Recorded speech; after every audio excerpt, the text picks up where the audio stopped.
time to make another video. I'm gonna try my hand at making this one somewhat vlog style. We're gonna see how that goes. So cue the basic montage over music of someone getting coffee and other things they do when they start their videos when you're a vlogger.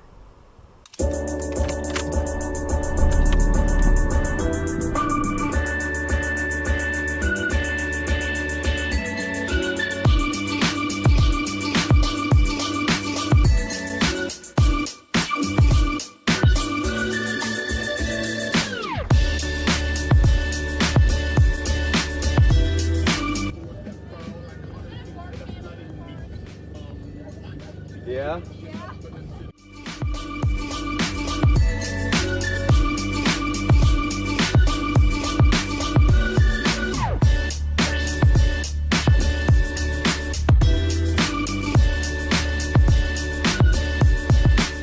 The coffee thing was actually a joke, but I was thinking about it on my way to town, and it actually did sound kind of nice, so I did actually stop and get some. But it's McDonald's coffee, unlike Garage Sideways and those guys going to get Dunkin' Donuts every day. Dunkin' Donuts coffee. The nearest Dunkin' or Starbucks to us is over an hour or so away. I live in the middle of nowhere, so McDonald's coffee it is. But we're here in town and we're gonna stop in and see what Daniel's doing. He's here at Derek's house working on some stuff. I'm not exactly sure what he's working on, so we're gonna go and see. So as you can see, this is what Daniel's been working on. Remodeling this bathroom.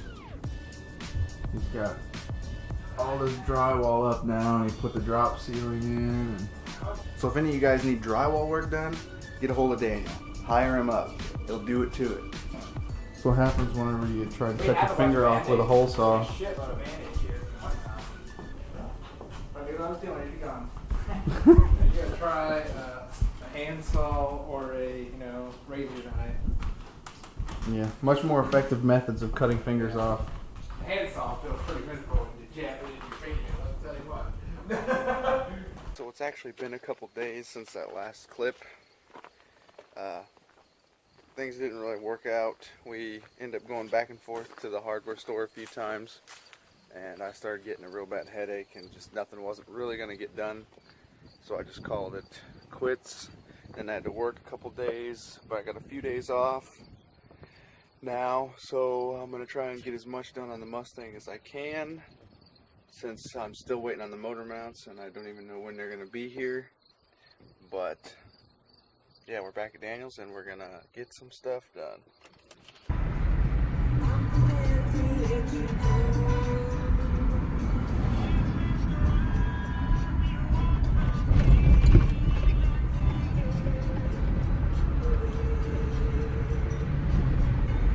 I thought that said American Time Travelers.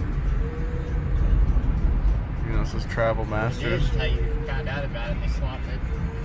Do what? It didn't tell you found out. Oh, yeah. They went back in time and swapped it. I don't know. Is that one of those places that fixes up house? Thousand places.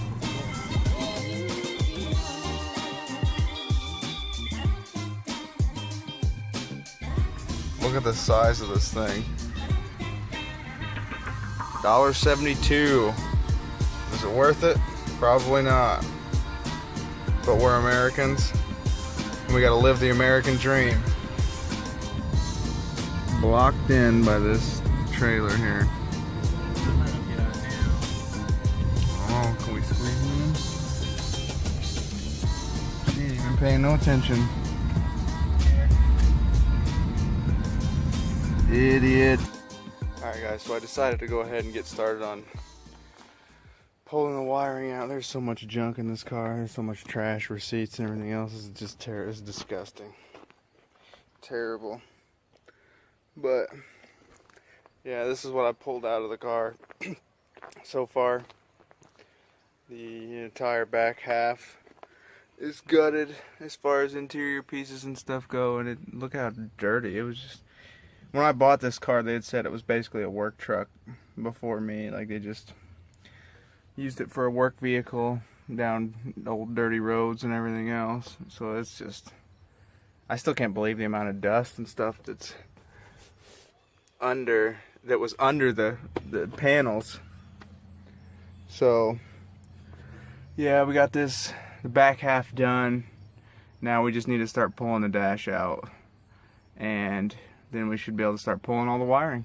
I think I'm gonna take a break real quick and go get something to eat, and then I'll definitely be back, and I'm gonna try and have this wiring swapped over and before I go back to work. So a couple days. Hopefully I can get quite a bit further tonight. I'd like to get the wiring harness out of the car tonight, the whole chassis harness. That would be pretty good. I think that'd be a win. If we're real lucky, depending on how late I want to stay up, we can have it out and in place in that other car, but we'll see. Well, the sun's down and we got a lot of shit done. We got the dash out, and right now we're putting the steering column and pedal assembly in this car over here, and then we're gonna call it quits for the night. Got the steering column there, you see, and then here's the whole dash and wiring harness. I just pulled it all out in one go, so I figured that'd be easiest. So yeah, Daniel's gonna take it. We're gonna put this, take this old one out, put that one in that came out of that green car. Same with the pedal assembly, because there isn't one here other than the accelerator pedal. And that's gonna be it for tonight. Won't be the end of the video just yet. We'll be back at it tomorrow. But yeah, we're calling it for the night. I don't know if these were exactly the right ones, but they work.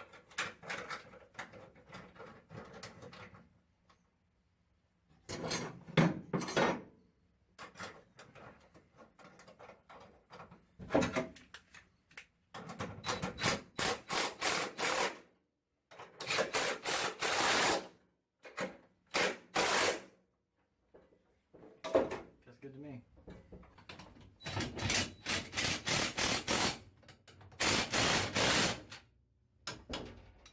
We're back again, and it's not that late in the day. It's just shitty outside. The weather's pretty crap. It's been raining off and on, and it's probably gonna rain some more. So we're back at the wiring again. In the last clip you saw that we had this dash out and everything, and we had put the steering column and the pedal assembly and everything in.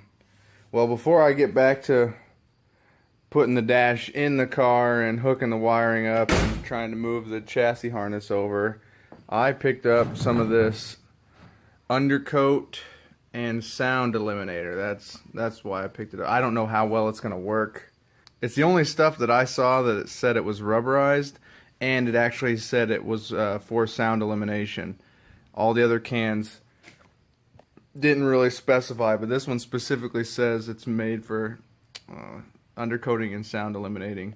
And I also went ahead and got a respirator because when I sprayed the bed liner on the floors there, it was just terrible.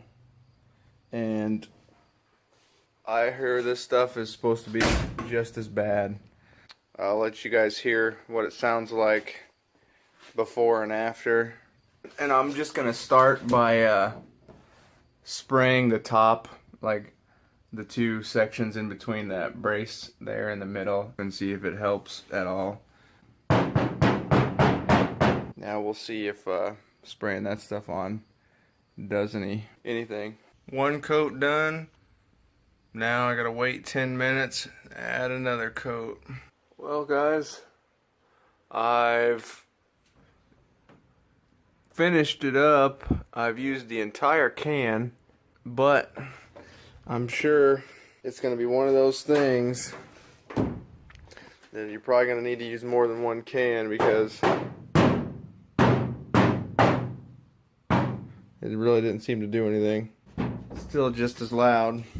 But yeah, I'm sure you probably need to use a couple cans to get it thick enough to do anything, if it's going to do anything at all. Sit rep, guys. It's pouring. and the car was outside. I just got done pushing it underneath Daniel's carport in the dark. I'm pretty sure I ran over a bunch of stuff because I kept getting hung up and I had to move stuff and everything else. But it's under there and I am soaked. I cut up my finger pretty good on a license plate, I think is what it was. I don't know. I was just reaching underneath the car trying to grab stuff that was in the way. But I think it was a license plate that got me. But yeah, I think that's going to be probably it for tonight. And we'll be back at it tomorrow. But let me show you what I got done so far. I put, you can't really tell, but I put this sound deadening factory stuff on.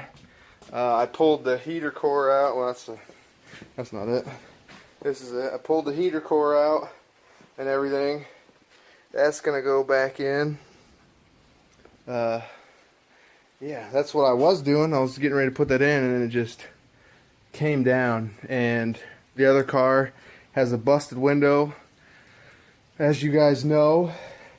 Plus both doors were wide open and everything else. So that's gonna be it for tonight, guys. We'll catch you tomorrow. So I'm back at my mom's house because I come to check out the Ranger because the motor mounts finally come in. We got them in. And the reason I'm over here just double checking is because from everywhere that I've looked and talked to people, that these mounts, as you see here, let me pull one out of the box here.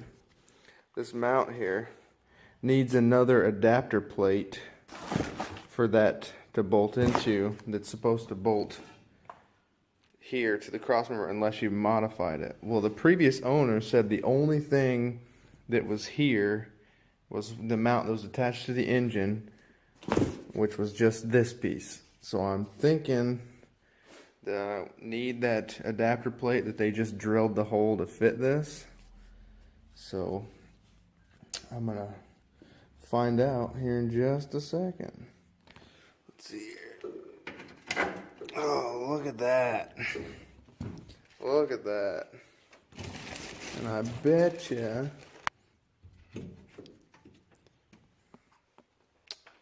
look at that. So now all I gotta do is put them on the 302 and put it in there. I'm relieved to see that these engine mounts just dropped right in there. Yeah, now back to Daniel's to finish up the wiring on the Mustang. It's been maybe an hour, hour and a half or so, guys, but I got the harness out. As you can see, I got it laid out here on the concrete. Those are all the tail lights. Then this went to the speaker on passenger side rear. And that's where it mates up to the dash harness on the driver's side. That goes to the transmission. Then you got your e-brake sensor, your two seat plugs, and then this goes to the door on the passenger side. So yeah, it's out. Now it's just time to throw it in the other car. Alright, so we got the heater core in. I just finished putting that in. I got most of the factory heat shielding stuff up behind it. I know I should probably take it out, save weight, blah blah blah, but I want to try and keep it a little bit quiet in the cab. So now I'm just gonna go and grab the harness from the concrete and put her in here. Alright guys, it's in. The wiring harness for this chassis now is in. Still haven't put the dash in, but we're gonna save that for another day. I'm gonna call it for the night because it's dark and I'm hungry.